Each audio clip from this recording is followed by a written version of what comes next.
Hello and welcome to Capital Online TV. My name is Anita Ndero and these are the stories making headlines.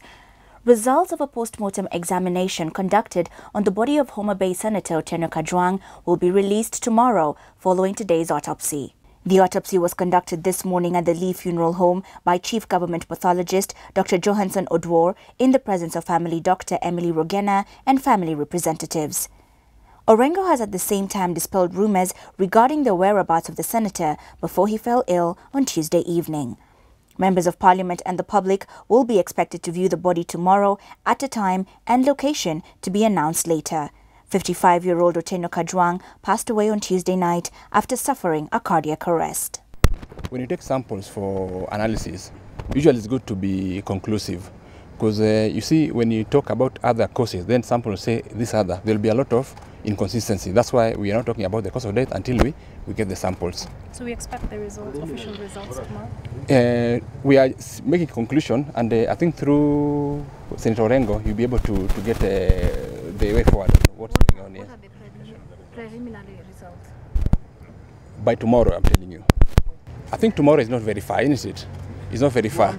And we have to be very patient until tomorrow to get the results as Senator said, yes. Yeah. Kajwang's father is in the meantime set to be released from the Aga Khan Hospital in Kisumu, where he was admitted after collapsing following his son's death. The hospital's medical director, Dr. Sam Ola, says the old man has shown remarkable improvement and could be released tomorrow. The medical director says the old man was having difficulties breathing when he was brought to the hospital, but doctors have managed to stabilize his condition. President Uhuru Kenyatta and his deputy William Ruto on Thursday visited and condoled with the family of the late Senator Kajwang at his Runda home. President Kenyatta conveyed his condolences and assured the bereaved family of his support during this difficult time of grief. Paying tribute to the late senator, President Kenyatta described him as a great leader who never feared to speak his mind. He said leaders should emulate Kajwang's legacy and work together in the best interest of the country. Deputy President William Ruto said he knew the late Homa Bay legislator as a leader who stood tall in everything he did. Former Prime Minister Raila Odinga thanked President Kenyatta and Deputy President Ruto for visiting to console the bereaved family. That we mourn a great soul that loved his country, a great soul that worked hard for his country, and he shall be remembered. And we shall indeed remember him. There's something that he really likes to put, because we're very fond of putting the Bible. I think the ones he was so fond of all the times is that even if I walk in the valley of the shadow of death, I shall fear nothing, because the Lord is with me. So now he has walked truly in the shadow of the valley of death. But Kajwang is still here with us.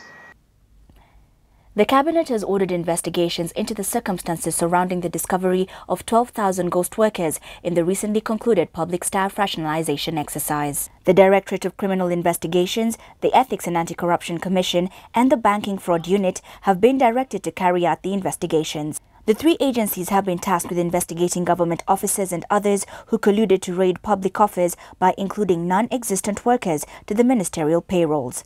Earlier in the week, Devolution Cabinet Secretary Anwar Guru announced that the workers would be struck off the payroll.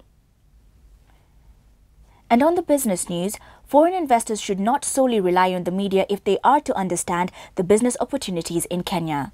While appreciating the role of the media, businessman Chris Kirubi said the Fourth Estate has given too much emphasis on negative news, which sometimes scares away investors. Speaking to over 300 investors from across the globe attending the Kenya International Investment Conference in Nairobi, Kirubi urged foreign entrepreneurs to interact with local businesses who would instead give the real picture of their experience in Kenya. He said despite the many reports on the challenges facing the tourism sector, much was being done to revive it, calling on the need for them to seek other big opportunities in Kenya. And finally, on the sports news, newly crowned Kenya Premier League Footballer of the Year, Sofapakas Anthony Ndolo, is out to buck the trend that has seen previous individual winners fade from the radar. This comes as 4 of past 6 recipients of the top individual honour at the annual feat fade from the radar the following season after glory. Dolo, who also bagged the Midfield of the Year accolade to emerge the star of the awards gala, had the added pleasure of being a universally acclaimed winner in a feat that drew controversy on Thursday, with claims of corruption and bias in the selection of awardees by the panel of all 16 KPL coaches.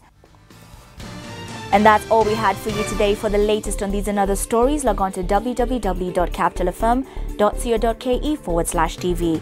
I'm Anita Ndero.